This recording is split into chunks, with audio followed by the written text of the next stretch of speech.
제가 5개의 영상을 올려드리겠다고 말씀드렸는데 벌써 5번째 영상이네요.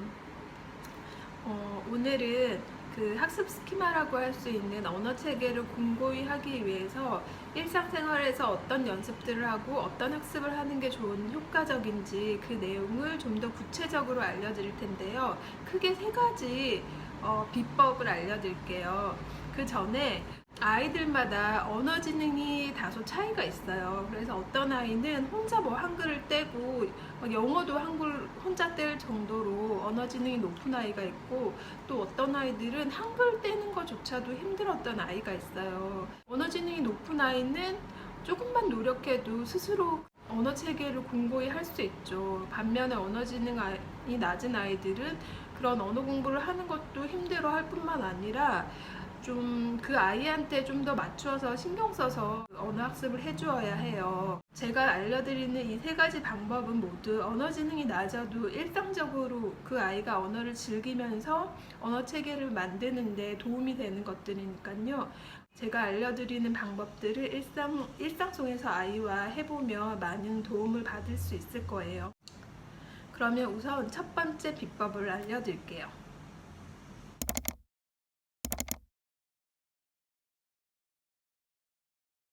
첫 번째 비법은 지난 영상에서도 짧게 말씀을 드리긴 했는데, 한자의 음과 뜻을 최대한 많이 외우는 거예요. 그래서 제가 천자문을 이용하면 도움이 된다라고 말씀을 드렸는데요.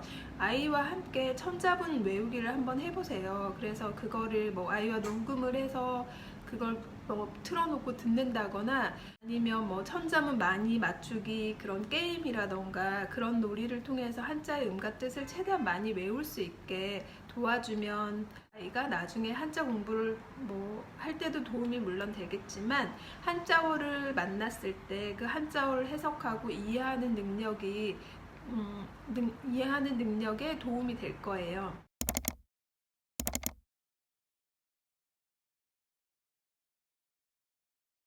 두 번째 비법은 일상 속에서 아이와 다양한 언어놀이를 해주는 건데요. 우리나라의 대표적인 언어놀이가 바로 끝말잇기예요.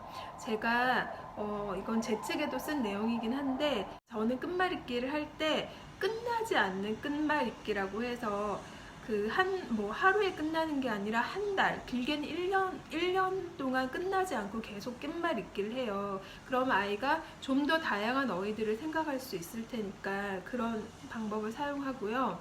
두 번째는 끝말잇기를 할 때 그냥 말로만 하는 게 아니라 종이에 아이로 하여금 옮겨 적게 하는 거예요. 그래서 끝나지 않는 끝말잇기가 되기도 해요.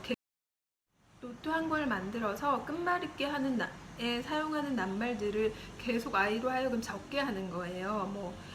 그물, 물고기, 기술, 이렇게 아이가 그물, 물고기, 기술 이렇게 적게 하면은 노트에 쓰면서 끝나지 않는 끝말잇기를 한번 해보시면 아이들이 다양한 어휘들을 이렇게 생각해보고 글로 써보는 기회가 될 거예요.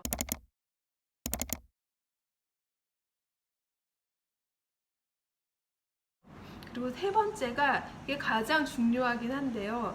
정독하는 습관이에요. 정독하기 습관을 들일 때 아이 수준보다 조금 높은 수준의 책을 골라서 하루에 한 페이지 정도만 소리내서 아이와 함께 읽는 거예요. 그래서 거기에 나오는 단어들을 하나하나 곱씹어 가면서 정독하기 훈련을 해주는 거예요.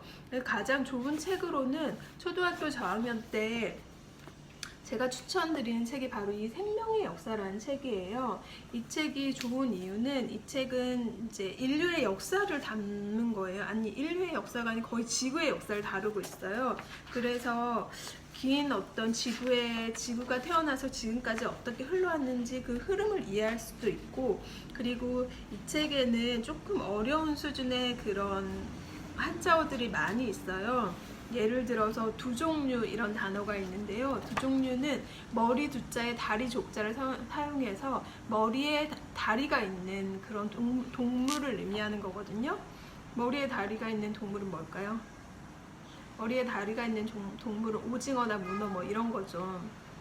그러니까 그런 단어들을 이 책이 많이 있기 때문에, 그리고 이 뭐 한자어들이 또 너무 많지도 않아요. 한 페이지에 한두 개 정도의 한자어들이 있기 때문에 한 페이지 한 페이지씩 읽어가면서 여기에 나오는 한자어들의 의미도 생각해보고 여기에서 그리고 지구의 역사를 이해하면 나중에 뭐 생물에도 도움이 되고 과학에도 도움이 되고 역사에도 아마 도움이 될 거예요. 왜냐하면 긴 흐름을 이해하기 때문에 역사의 긴 흐름을 이해하는 데도 도움이 돼서 그래서 제가 추천드리는 책이에요. 그래서 저도 다음 영상부터는 아이의 어휘력 수준을 높여줄 수 있는 책을 하나 골라서 하루에 한 페이지 정도 어떻게 정독하는지 그리고 그 안에 있는 단어들을 어떻게 깊이 있게 이해하면서 그 책을 읽어 나가는지 저도 정독하는 법에 관한 영상을 이제 꾸준히 올려볼까 하거든요. 그래서 제가 읽는 책들을 어머니와 아이가 함께 읽으면서 그 안에 있는 단어의 의미나 그런 것들을 함께 공부할 수 있는 기회가 되었으면 좋겠어요. 오늘도 영상 봐주셔서 감사합니다.